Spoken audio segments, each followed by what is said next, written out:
Venez à moi, vous qui peinez, vous qui ployez sous le fardeau, et moi je vous soulagerai.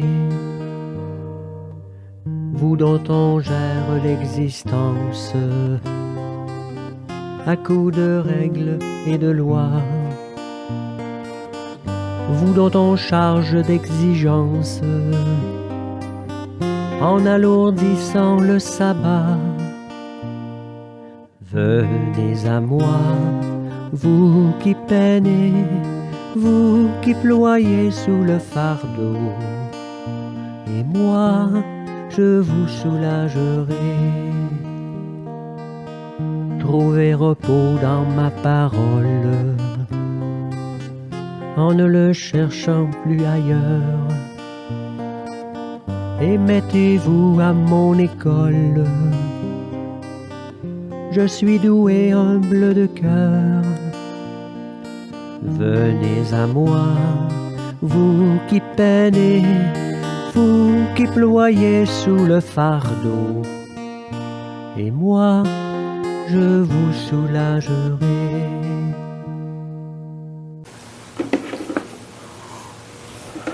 Donc, bonjour tout le monde. Bienvenue, vous êtes courageux dans ces froids et cette neige. On est ici parce qu'on est appelé à vivre la parole de Dieu sans l'Eucharistie. Alors on va se préparer à vivre cette présence du Seigneur dans sa parole. L'Eucharistie, c'est le centre même de l'Église, mais la liturgie de la parole sans l'Eucharistie, ça soutient la volonté des fidèles de faire Église en demeurant des communautés vivantes. Alors, qu'elle entretienne et développe le goût de la Sainte Écriture, qu'elle avive le désir de l'Eucharistie, ce mystère qui réalise l'unité de la foi autour de l'unique pasteur, le Christ ressuscité. Il va y avoir la distribution de la communion avec des hosties qui sont déjà consacrées, qui sont dans le tabernacle. Puis on utilise le prion en Église pour les prières et les lectures, mais la liturgie eucharistique est remplacée par une prière de louange. Alors, levons-nous et accueillons la parole en écoutant ce chant d'entrée.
Tous ensemble pour l'ancienne d'ouverture. Dieu, nous accueillons ta miséricorde au milieu de ton temps. Ta louange comme ton nom, Seigneur Dieu, couvre l'étendue de la terre, ta main droite est pleine de justice. Alors nous sommes rassemblés ici dans la maison de Dieu, chez nous, au nom du Père et du Fils et du Saint-Esprit. Amen. Seigneur Dieu, par l'abaissement de ton Fils, tu as relevé le monde déchu. Donne à tes fidèles une joie sainte, les autres séries de l'esclavage du péché. Fais-leur connaître le bonheur éternel, lui qui vit et règne avec toi dans l'unité du Saint-Esprit, Dieu pour les siècles des siècles. Amen. Seigneur Jésus, envoyé par le Père pour guérir et sauver les humains, prends pitié de nous. Ô Christ, venu dans le monde appeler tous les pécheresses et tous les pécheurs, prends pitié de nous. Seigneur, élevé dans la gloire du Père, où tu intercèdes pour nous, prends pitié de nous. Si vous voulez bien vous asseoir, nous allons maintenant écouter la parole de Dieu, alors que cette parole soit toujours proclamée ici en ce lieu et qu'elle nous révèle le mystère du Christ. Samuel donna l'onction à David au milieu de ses frères, et l'Esprit du Seigneur s'empara de David. Lecture du premier livre de Samuel. En ces jours-là, le Seigneur dit à Samuel, « Combien de temps encore seras-tu en deuil à cause de Saül? Je l'ai rejeté pour qu'il ne règne plus sur Israël. Prends une corde que tu rempliras d'huile et pars. Je t'envoie auprès de Jessé de Bethléem, car j'ai vu parmi ses fils mon roi. » Samuel répondit, « Comment faire? Saül va le savoir, il me tuera. » Le Seigneur reprit, « Amène avec toi une génisse, et tu diras que tu viens offrir un sacrifice au Seigneur. Tu convoqueras Jessé au sacrifice. Je t'indiquerai moi-même ce que tu dois faire, et tu me consacreras par l'onction celui que je te désignerai. » Samuel fit ce qu'avait dit le Seigneur. Quand il parvint à Bethléem, les anciens de la ville allèrent à sa rencontre en tremblant et demandèrent, « Est-ce pour la paix que tu viens? » Samuel répondit, « Oui, pour la paix. Je suis venu offrir un sacrifice au Seigneur. Purifiez-vous et vous viendrez avec moi au sacrifice. » Il purifia Jessé, ses fils, et les convoqua au sacrifice. Lorsqu'ils arrivèrent et que Samuel aperçut Éliab, il se dit, « Sûrement c'est lui le Messie, lui qui recevra l'onction du Seigneur. » Mais le Seigneur dit à Samuel, « Ne considère pas son apparence ni sa haute taille, car je l'ai écarté. Dieu ne regarde pas comme les hommes. Les hommes regardent l'apparence, mais le Seigneur regarde le cœur. » Jessé appela Abinadab et le présenta à Samuel qui dit, « Ce n'est pas lui non plus que le Seigneur a choisi. » Jessé présenta Shama, mais Samuel dit, « Ce n'est pas lui non plus que le Seigneur a choisi. » Jessé présenta ainsi à Samuel ses 7 fils, et Samuel lui dit, « Le Seigneur n'a choisi aucun de ceux-là. » Alors Samuel dit à Jessé, « N'as-tu pas d'autres garçons? » Jessé répondit, « Il reste encore le plus jeune, il est en train de garder le troupeau. » Alors Samuel dit à Jessé, « Envoie-le chercher. Nous ne nous mettrons pas à table tant qu'il ne sera pas arrivé. » Jessé le fit donc venir. Le garçon était roux, il avait des beaux yeux, il était beau. Le Seigneur dit alors, « Lève-toi, donne-lui l'onction, c'est lui. » Samuel prit la corne pleine d'huile et lui donna l'onction au milieu de ses frères. L'Esprit du Seigneur s'empara de David à partir de ce jour-là. Quant à Samuel, il se mit en route et il s'en revint à Rama. Parole du Seigneur. Pour le psaume, nous dirons ensemble, « J'ai trouvé David, mon serviteur. » Autrefois, tu as parlé à tes amis, dans une vision, tu leur as dit, « J'ai donné mon appui à un homme d'élite. J'ai choisi dans ce peuple un jeune homme. J'ai trouvé David, mon serviteur. J'ai trouvé David, mon serviteur. Je l'ai sacré avec mon huile sainte. et ma main sera pour toujours avec lui, mon bras fortifiera son courage. J'ai trouvé David, mon serviteur. Il me dira, tu es mon Père, mon Dieu, mon roc et mon salut. Et moi, j'en ferai mon fils aimé, le plus grand des rois de la terre. J'ai trouvé David, mon serviteur. Alléluia, alléluia. Que le Père de notre Seigneur Jésus-Christ ouvre sa lumière les yeux de notre cœur pour que nous percevions l'espérance que donne son appel. Alléluia. Le sabbat a été fait pour l'homme et non pas l'homme pour le sabbat. Évangile de Jésus-Christ selon saint Marc. Seigneur, purifie mon esprit, purifie mes lèvres, purifie notre cœur, chacune et chacun d'entre nous. Un jour de sabbat, Jésus marchait à travers les champs de blé. Et ses disciples, chemin faisant, se mirent à arracher des épis. Les pharisiens lui disaient, « Regarde ce qu'ils font le jour du sabbat. C'est pas permis. » Et Jésus leur dit, « N'avez-vous jamais lu ce que fit David lorsqu'il fut dans le besoin et qu'il eut faim, lui-même et ceux qui l'accompagnaient? Au temps du grand prêtre Abiatar, il entra dans la maison de Dieu et mangea les pains de l'offrande, que nul n'a le droit de manger, sinon les prêtres. Il en donna aussi à ceux qui l'accompagnaient. Il leur disait encore, le sabbat a été fait pour l'homme, et non pas l'homme pour le sabbat. Voilà pourquoi le Fils de l'homme est maître, même du sabbat. Acclamons la parole de Dieu.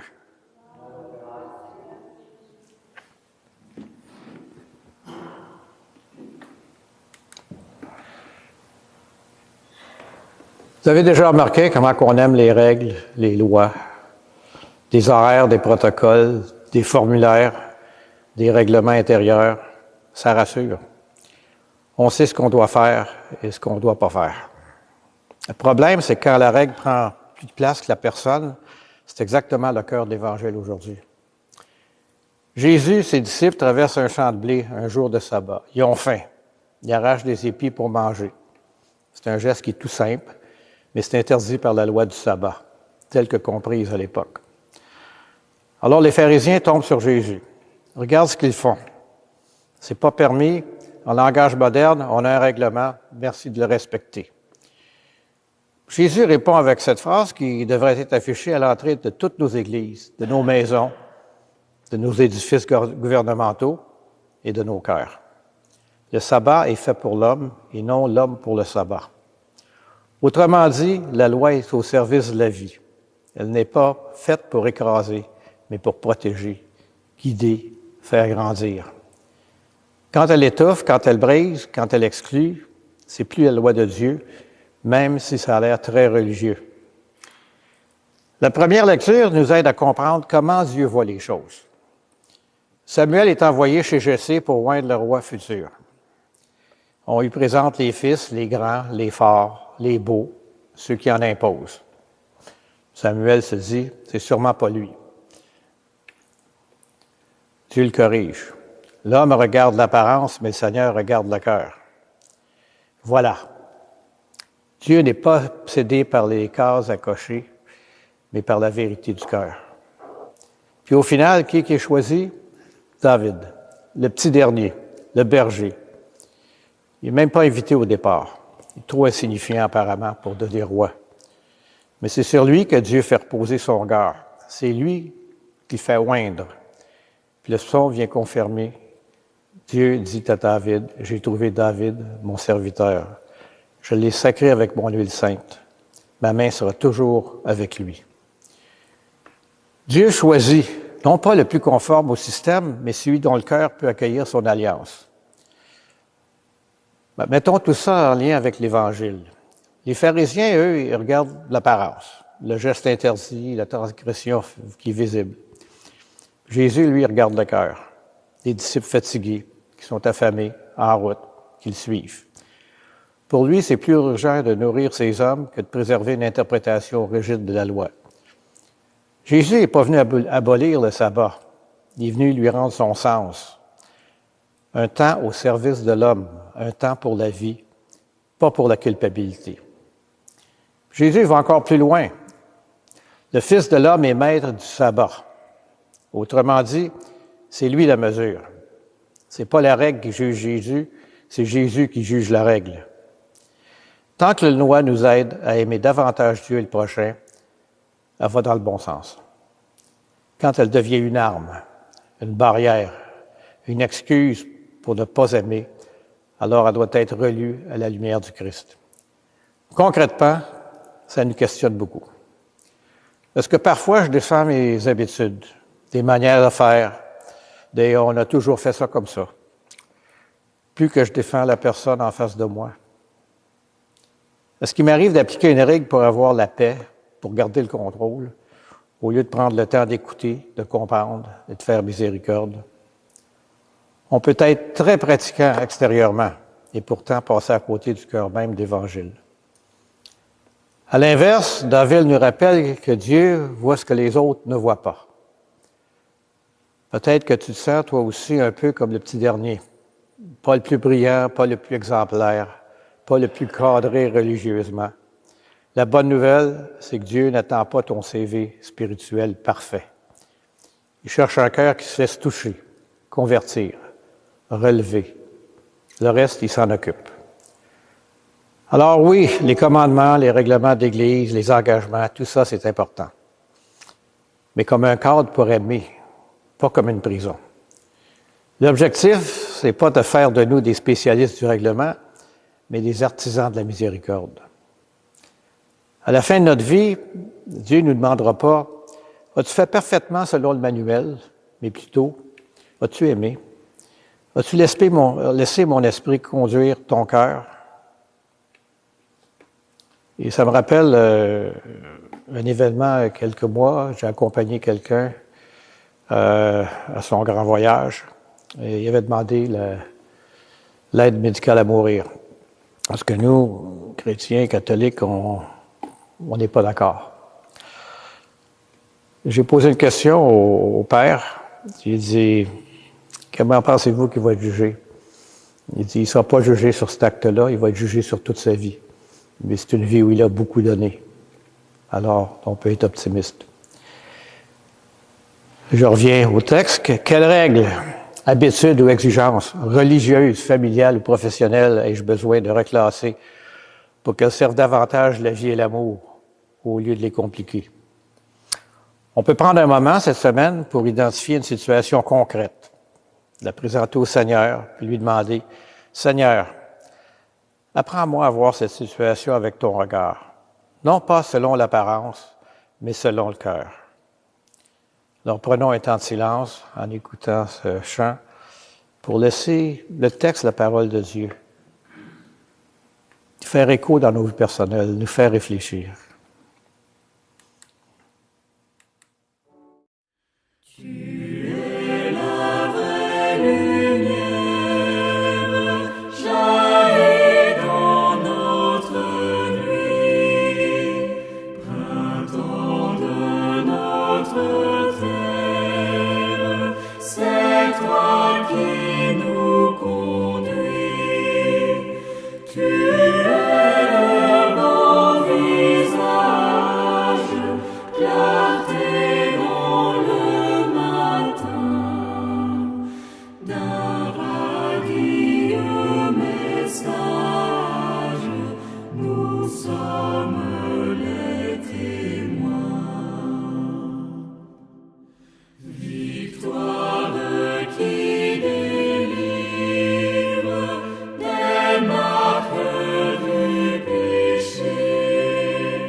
Rassemblés par la croix.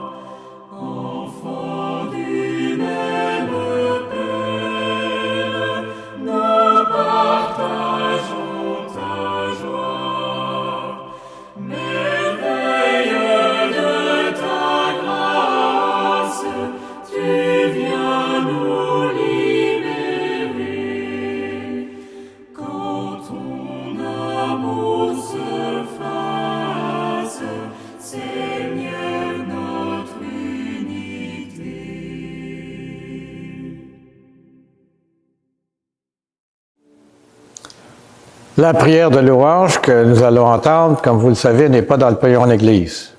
En chaque partie, nous dirons ensemble, nous te louons. Dieu notre Père, nous te louons, nous te bénissons.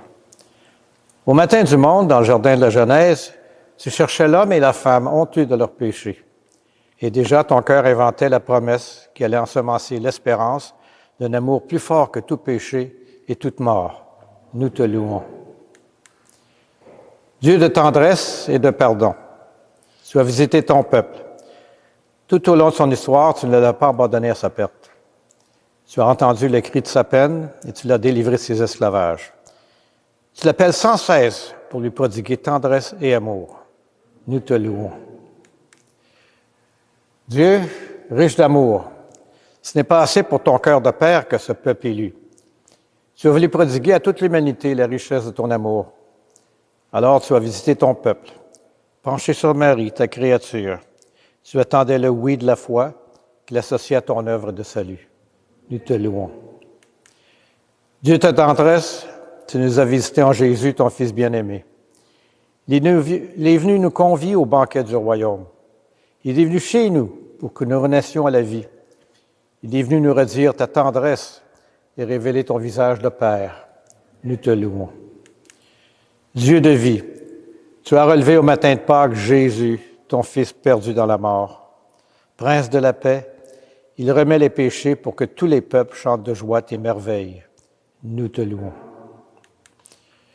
Dieu de fidélité, tu visites encore ton peuple aujourd'hui. Tu rassembles en un seul corps, par la force de l'Esprit, tes enfants dispersés. Il manifeste ta tendresse aux plus pauvres et aux plus démunis, à ceux qui cherchent sans trouver, à ceux qui désespèrent, pour qu'un jour nous soyons tous réunis auprès de toi, Père, pour chanter notre allégresse avec Jésus, ton Fils, dans l'esprit d'amour.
Unis dans le même esprit, nous pouvons chanter avec confiance la prière qu'on a reçue du Seigneur.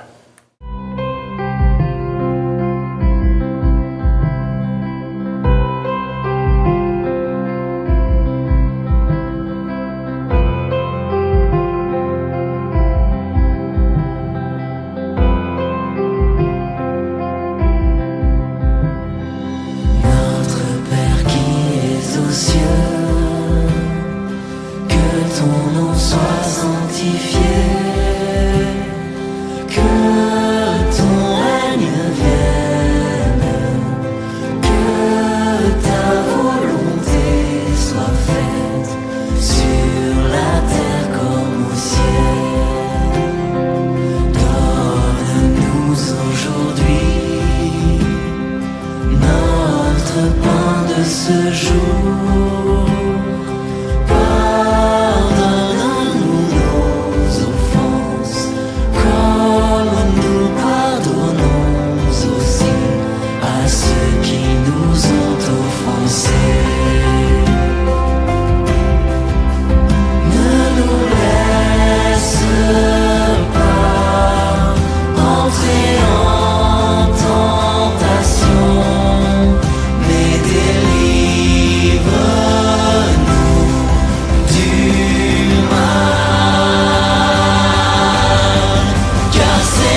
Alors, confirmons maintenant notre prière en échangeant un geste de paix entre nous. La paix soit toujours avec vous.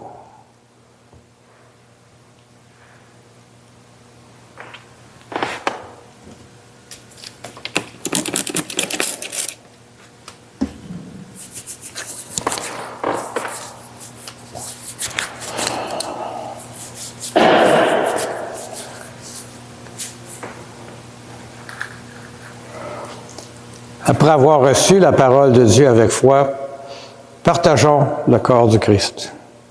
Et que cette communion nous unisse à toute l'Église qui se rassemble aujourd'hui à travers le monde pour proclamer la mort et la résurrection du Christ. Il est l'agneau qui enlève le péché du monde. Seigneur, je ne suis pas digne de te recevoir, mais dis seulement une parole et je serai guéri. Pour l'ancienne de communion, écoutez, c'est voyez, le Seigneur est bon. Heureux qu'il trouve en lui son refuge. Le corps du Christ.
Disons ensemble la prière après la communion. Comblés de si grands bienfaits, nous te supplions, Seigneur. Fais que nous en retirions des fruits pour notre salut et que jamais nous ne cessions de chanter ta louange. Par le Christ, notre Seigneur. Amen. Et que le Seigneur nous bénisse et nous garde, qu'il fasse resplendir sur nous son visage et qu'il nous accorde sa grâce. Que Dieu Tout-Puissant nous bénisse, le Père, le Fils et le Saint-Esprit. Allons tous, chez nous, dans la paix, proclamer l'Évangile du Christ.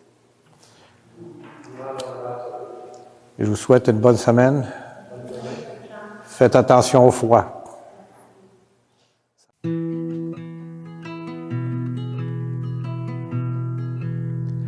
Je vous salue, Saint Joseph, protecteur du grand mystère. Saint Joseph, protégez-nous, priez pour nous. Je vous salue, Saint Joseph, vrai gardien de la lumière. Saint Joseph, protégez-nous, priez pour nous.